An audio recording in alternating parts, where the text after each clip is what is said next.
मैं अंशुया शर्मा पुनः नए वीडियो के साथ। पिछले अध्याय में हमने मौलिक अधिकारों की चर्चा की थी। आज हम पढ़ेंगे नीति निर्देशक तत्व। तो नीति निर्देशक तत्व क्या है? तो ये वो आधार है जिनके आधार पर राज्य का पथ प्रदर्शन किया जाता है। नीति निर्देशक तत्व है, सबसे पहले 1 नंबर का प्रश्न पूछा है कहाँ से लिए गए हैं? तो ये आयरलैंड के संविधान से लिए गए हैं। नीति निर्देशक तत्व है वो आयरलैंड के संविधान से लिए गए हैं। अनुच्छेद कहाँ से कहाँ तक है? तो ये अनुच्छेद 36 से 51 के मध्य है और भारतीय संविधान के भाग 4 में ये वर्णित है। भारतीय संविधान के भाग 4 में इनका वर्णन किया गया है। क्या है नीति निर्देशक तत्व? कि ये सरकार के द्वारा कानून निर्माण में पथ प्रदर्शक का कार्य करते हैं कि सरकार जब भी कोई कानून बनाए तो वो इन नियमों को देखते हुए बनाए। अब अनुच्छेद 37 में कहा गया है कि इन्हें न्यायालय द्वारा बाध्यता नहीं दी गई, यानी जब भी किसी व्यक्ति के नीति निर्देशक तत्व का उल्लंघन होता है तो आप न्यायालय की शरण नहीं ले सकते। अब हम अलग अलग देखेंगे कि आपके सिलेबस में कक्षा 12 में कि आर्थिक सुरक्षा से संबंधित निर्देशक तत्व है, जैसे सामाजिक सुरक्षा से है, तो उनका अलग अलग वर्णन किया गया है। पहला है आर्थिक सुरक्षा संबंधित निर्देशक तत्व, ये पहला है अनुच्छेद 39। अब देखो, राज्य अपनी नीति को इस प्रकार निर्धारित करेगा जिससे कि, अब इसमें आपको सारी बातें है कि क्या क्या होना चाहिए आर्थिक में। सभी नागरिकों को जीविका के पर्याप्त साधन प्राप्त करने का अधिकार हो। समुदाय के भौतिक साधनों का स्वामित्व और वितरण इस प्रकार बंटा हो जिससे सामूहिक हित का सर्वोत्तम रूप से साधन हो, यानी भौतिक साधनों का वितरण और स्वामित्व पूरे समाज में बंटा होना चाहिए। संपत्ति के उत्पादन के साधनों का केंद्रीकरण न हो व सार्वजनिक हित का नुकसान न हो, यानी जो अपने जितने भी संपत्ति है उन साधनों का राष्ट्रीयकरण होना चाहिए। समान कार्य के लिए समान वेतन मिले। स्त्री और पुरुष यदि दोनों एक ही कार्य कर रहे हैं तो उनको समान वेतन मिले। स्त्री पुरुषों व बालकों की सुकुमार अवस्था का आर्थिक दुरुपयोग न हो। इनकी जो अवस्था है इनका आर्थिक दुरुपयोग ना हो। बच्चों के विकास के लिए अवसर व सुविधाएं प्रदान की जाए व उनका शोषण से व नैतिक और आर्थिक परित्याग से रक्षा की जाए, यानी उनके जो बच्चों को अवसर भी प्रदान करना चाहिए और उनका शोषण भी नहीं हो और उनका नैतिक और आर्थिक जो परित्याग भी नहीं हो, इसकी रक्षा की जाए। ये अनुच्छेद 39 में थे। अब हम बात करेंगे अनुच्छेद 41 की। अनुच्छेद 41 में देखो क्या कहा गया है कि राज्य अपनी योग्यता व सामर्थ्य का इस प्रकार प्रयास करे कि प्रत्येक व्यक्ति को अपनी योग्यता अनुसार रोजगार प्राप्त हो सके। बेकारी, बुढ़ापा व अंगहीन होने की दशा में सार्वजनिक सहायता प्राप्त कर सके। जब भी मान लो अपने बेकारी, बुढ़ापा और अंगहीन होने की हम दशा है तो सरकार हमें सहायता प्रदान करे। अनुच्छेद 42, राज्य काम के लिए यथोचित व मानवोचित दशाओं का प्रबंधन करेगा। स्त्री को प्रस्तुतावस्था में कार्य न करना पड़े, ऐसी राज्य व्यवस्था करेगा कि सही जो दशा उसी में व्यक्ति काम कर सके। अनुच्छेद 43 में क्या है कि राज्य ऐसी व्यवस्था करेगा कि कृषि उद्योगों व अन्य क्षेत्रों में लगे हुए श्रमिकों को अपने जीवन निर्वाह के लिए यथोचित वेतन मिले, यानी जो भी व्यक्ति उद्योगी या कृषि में लगे हुए, ऐसी व्यवस्था राज्य करेगा कि उनको पूरा वेतन मिले जिससे उनका आराम से जीवन निर्वाह हो सके, उनका जीवन स्तर ऊंचा हो सके, उन्हें सामाजिक व सांस्कृतिक उन्नति के अवसर प्राप्त हो सके। राज्य ग्रामीण व कुटीर उद्योगों को प्रोत्साहन दे ताकि गांव के अधिक से अधिक लोग वो काम कर सके। अब देखो, ये जो अपना आर्थिक नीति निर्देशक तत्व चल रहे थे उसमें 42वें संविधान संशोधन द्वारा, ये जो कई बार पूछ लेते हैं क्या जोड़े गए, तो ये जो 42वां संविधान संशोधन है इसके द्वारा 2 तत्व जोड़े गए। पहला तो ये जोड़ा गया कि कमज़ोर वर्गों के लिए निःशुल्क कानूनी सहायता, जो कमज़ोर वर्ग है उनको अगर कोई कानूनी सहायता हो तो निःशुल्क दे। दूसरा है औद्योगिक संस्थानों में कर्मचारियों की भागीदारी सुनिश्चित करना। इसको अनुच्छेद 43 में कहा गया है कि जो औद्योगिक संस्थान है उसमें कर्मचारियों की भागीदारी होनी चाहिए। तो ये दोनों तत्व है वो 42वें संविधान संशोधन द्वारा 43वें अनुच्छेद में जोड़ा गया है और नया अनुच्छेद बना दिया अनुच्छेद 43 का। इनका आप ध्यान रखना। इसके अलावा अगला जो है जो अपना आर्थिक से संबंधित है वो है अनुच्छेद 48। अनुच्छेद 48 में क्या कहा गया है कि राज्य कृषि व पशुपालन का आधुनिक व वैज्ञानिक ढंग से संचालन करेगा, दुधारू पशुओं की नस्ल सुधारने व वध रोकने का प्रयास करेगा ताकि लोग हैं वो आराम से अपनी कृषि और पशुपालन के माध्यम से जीविका अर्जन कर सके। अब वो तो 42वां संविधान संशोधन था, पिछले प्रश्न में पढ़ा। ये है 44वां संविधान संशोधन। 44वें संविधान संशोधन में क्या क्या नया तत्व जोड़ा है, देखो ये हुआ था 1978 में। राज्य विभिन्न क्षेत्रों व विभिन्न व्यवसाय में लगे हुए व्यक्तियों के बीच आय, अवसर व सुविधाओं संबंधी भेदभाव को कम करने का प्रयत्न करेगा। ये 48वें संविधान संशोधन द्वारा जोड़ा गया। तो ये थे आर्थिक संबंधित नीति निर्देशक तत्व। अब पढ़ेंगे हम सामाजिक सुरक्षा से संबंधित निर्देशक तत्व।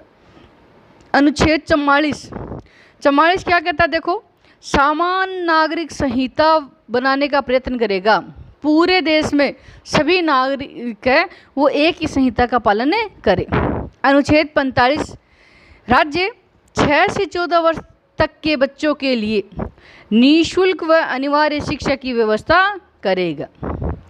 अनुच्छेद 46 राज्य पिछड़े वर्गों विशेषकर अनुसूचित जाति अनुसूचित जनजाति की शिक्षा व आर्थिक हितों की उन्नति का प्रयत्न करेगा व शोषण से उनकी रक्षा करेगा। अनुच्छेद 47 क्या कहता है, देखो ये भी सामाजिक सुरक्षा से संबंधित है। राज्य लोगों का जीवन स्तर ऊंचा उठाने तथा सार्वजनिक स्वास्थ्य के विकास का प्रयत्न करेगा, मादक तथा नशीले पदार्थों के सेवन पर प्रतिबंध लगाएगा। देखो अगर व्यक्ति मादक और नशीले पदार्थों का सेवन करेंगे तो ये निश्चित है कि उनका जो मानसिक है वो स्वास्थ्य खराब हो जाएगा। अब देखो 42वें संविधान संशोधन द्वारा ये जो संविधान का अनुच्छेद 48 है इसमें क्या जोड़ा गया कि अनुच्छेद 48 क्या जोड़ के ये कहा गया है कि राज्य पर्यावरण, वन और वन्य जीवों की सुरक्षा के लिए प्रयत्न करेगा। पहले ये नहीं था सामाजिक सुरक्षा में, लेकिन 42वें संविधान संशोधन द्वारा इसको जोड़ा गया है। अब पंचायती राज स्मारक व न्याय संबंधी निर्देशक तत्व। तो अनुच्छेद 40 ये बहुत इंपॉर्टेंट है, इसको पूछते हैं कि ये जो अपने पंचायतों का गठन है किस अनुच्छेद में है, तो राज्य ग्राम पंचायतों के गठन का प्रयत्न करेगा।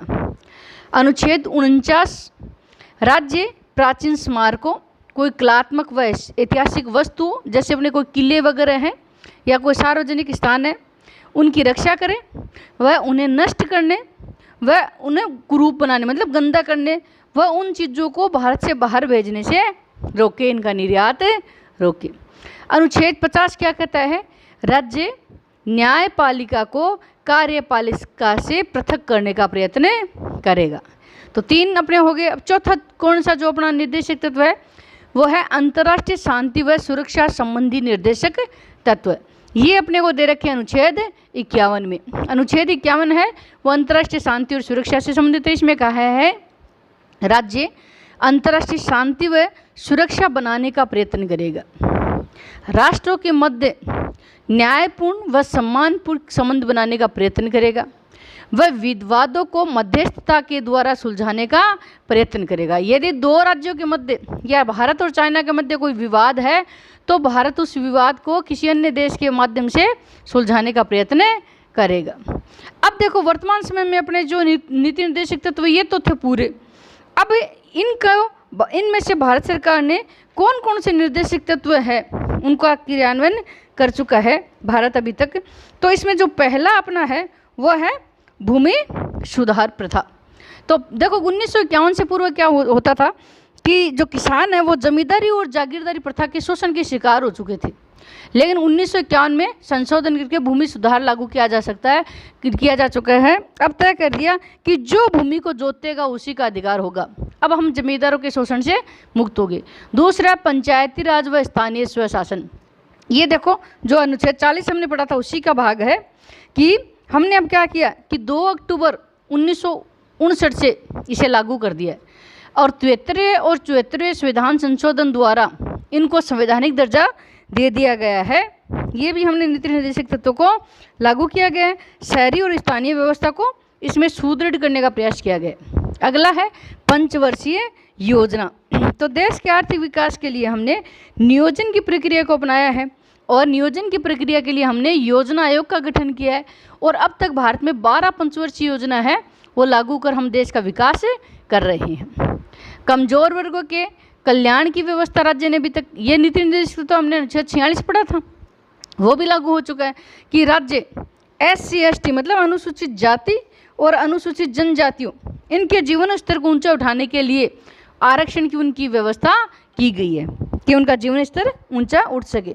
और जैसे 95 जो संविधान संशोधन था उसके द्वारा हमने आरक्षण की व्यवस्था बढ़ा दी और लगातार इसके आरक्षण की व्यवस्था बढ़ाते जा रहे हैं। और हमने जो पंचायती राज संस्था है उसमें जैसे ग्राम पंचायत और स्थानीय स्वशासन में SC ST और महिलाओं को आरक्षण भी प्रदान कर दिया है, ये किया जा चुका है। सामाजिक सुरक्षा से संबंधित हमने जो नीति निर्देशक तत्व था वो लागू कर दिया है। हमने ये कह दिया है कि जो सामाजिक उत्थान के लिए क्या है, वृद्धावस्था पेंशन योजना लागू कर दी है, स्वास्थ्य बीमा योजना लागू कर दी है और काम का जो अधिकार है नरेगा उसको भी लागू किया जा सकता है। बड़े उद्योगों का राष्ट्रीयकरण, मतलब हम जो मान लो आर्थिक समानता है इसका अगर हमें लक्ष्य प्राप्त करना है तो आर्थिक समानता कब आएगी, जब बड़े बड़े उद्योगों का राष्ट्रीयकरण हमने कर दे। तो अपने बड़े उद्योगों जैसे रेलवे उद्योग है, बीमा उद्योग है, परिवहन उद्योग है, बैंक है, इन सब का हमने क्या कर दिया, राष्ट्रीयकरण। न्यायिक व्यवस्था में सुधार के लिए जो नीति निर्देशक तो हमने पढ़ा था, तो सस्ता व शीघ्र न्याय व्यवस्था के लिए हमने लोक अदालत का गठन कर दिया है। अनिवार्य व निःशुल्क प्राथमिक शिक्षा का अधिकार, ये हमने अभी अनुच्छेद 46 में इसकी चर्चा की थी, 46 में इसकी हमने चर्चा की थी, ये लागू करना चाहिए। तो इसको लागू करने के लिए 86वां संविधान संशोधन 2002 हमने लागू किया है, जिसमें हमने कह दिया है कि 6 से प्रत्येक 14 वर्ष के प्रत्येक बालक को अनिवार्य और निःशुल्क सुविधा उपलब्ध करवाई जाएगी। और इसके लिए हमने सर्व शिक्षा अभियान, मिड डे मील ये कार्यक्रम भी संचालित कर दिए हैं। संपत्ति के अधिकार में परिवर्तन, 44वां संविधान संशोधन था, उसके द्वारा यह जो संपत्ति का मूल अधिकार था इसके स्थान पर हमने संपत्ति को कानूनी अधिकार बना दिया। और समान कार्य के लिए समान वेतन व्यवस्था का प्रावधान, इसको भी हमने लागू कर दिया। आप कहीं भी सरकारी जो अपने नौकरी है उसमें देख लो, हर स्त्री पुरुष को समान कार्य के लिए समान वेतन मिलेगा। तो ये वो नीति निर्देशक तत्व है जिनको राज्य लागू कर चुका है। अब हम थोड़े से वो देख लेते हैं जो एक अपने इम्पोर्टेंट क्वेश्चन बनता है कि मूल अधिकार और नीति निर्देशक तत्व में क्या अंतर है।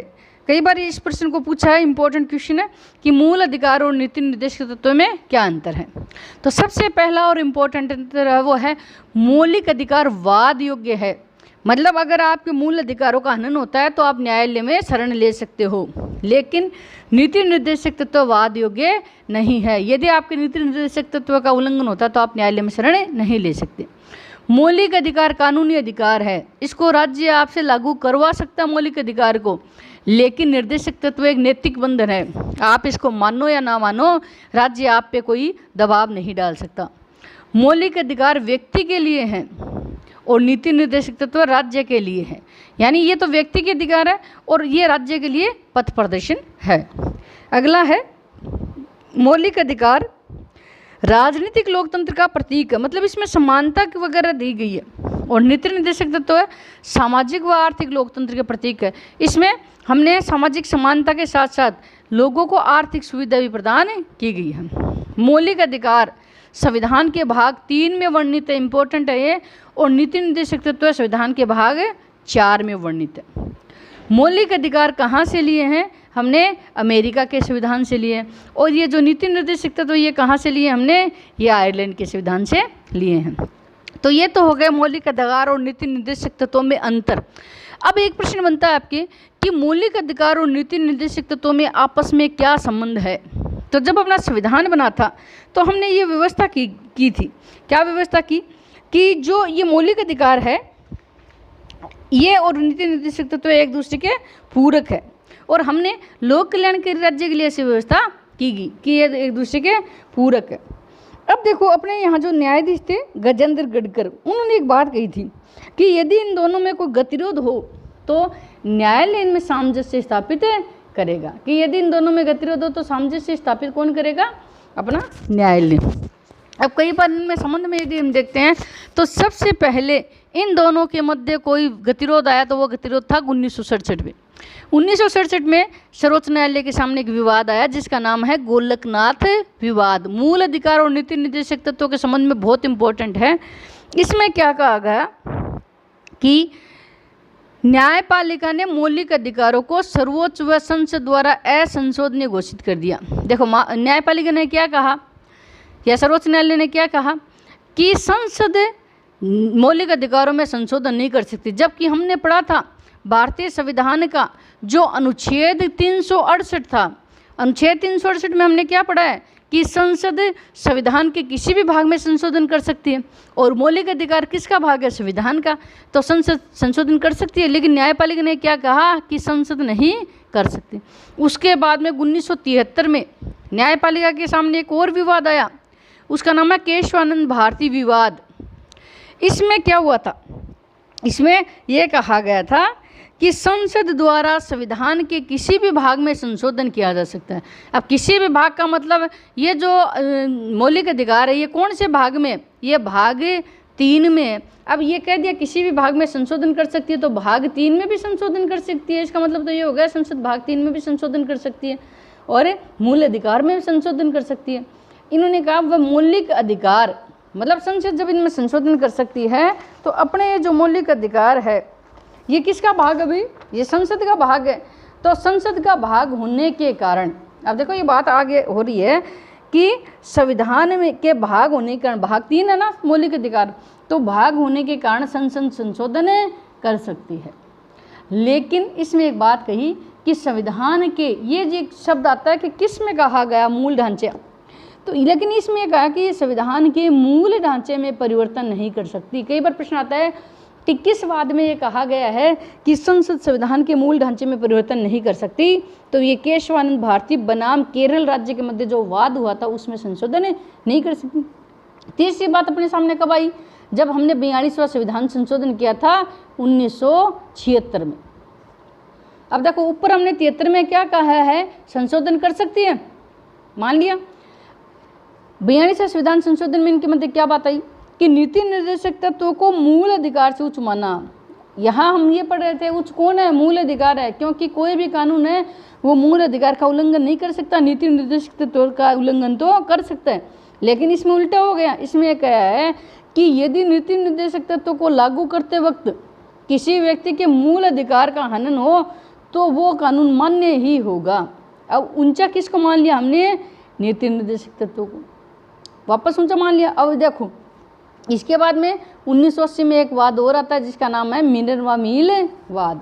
मिनर्वा मील ये जो वाद है उसमें हमने क्या कहा कि मूल अधिकार पर नीति निर्देशक तत्वों की सर्वोच्चता समाप्त कर दी। अब हम कहते हैं कि बड़े कौन है? मूल अधिकार है। अब नीति निर्देशक तत्वों की सर्वोच्चता हमने समाप्त कर दी और कहा कि संविधान में संशोधन की संसद की शक्ति असीमित नहीं है। देख लो, ये नहीं कि संसद जो चाहे वो संशोधन कर दे संविधान में, वह मूल ढांचे का उल्लंघन नहीं कर सकती। जैसे मूल ढांचे क्या होता है? जैसे मान लो अपना संविधान संघात्मक है तो वो एकात्मक नहीं कर सकती।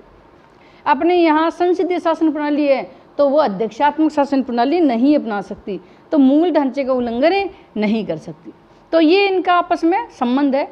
तो संक्षेप में यदि हम कह सकते हैं तो कभी मूल अधिकार उच्च है, कभी नीति निर्देशक तत्व उच्च है, लेकिन फिर भी दोनों एक दूसरे के क्या है? पूरक है, विरोधी नहीं है।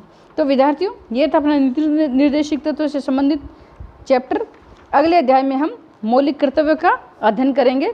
तब तक के लिए धन्यवाद।